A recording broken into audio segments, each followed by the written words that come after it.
শোণিতপুৰ জিলাৰ ৰঙাপাৰাত দুদিনীয়া কাৰ্যসূচীৰে অখিল অসম ভোজপুৰী পৰিষদৰ শোণিতপুৰ জিলা অধিৱেশনৰ সফল সামৰণি।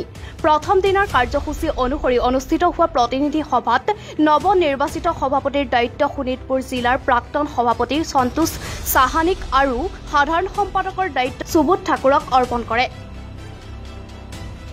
দ্বিতীয় দিনা মুকলি সভাত মুখ্য অতিথি হিচাপে উপস্থিত থাকে কেন্দ্ৰীয় কমিটিৰ সভাপতি কৈলাশ গুপ্তা আৰু মুখ্য বক্তা ৰামমোহন জেছৱাল।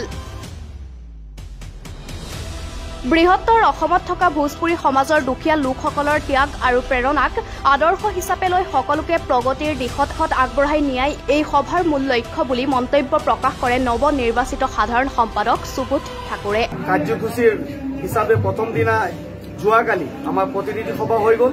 প্ৰতিনিধি সভাত আমাৰ নৱনিৰ্বাচিত সমিতি গঠন কৰা হৈছে। নৱনিৰ্বাচিত সমিতিৰ সভাপতিৰ দায়িত্বভাৰ লাভ কৰিছে আমাৰ শোণিতপুৰ জিলাৰ প্ৰাক্তন সভাপতি শ্ৰী সন্তোষ সাহানি ডাঙৰীয়াই।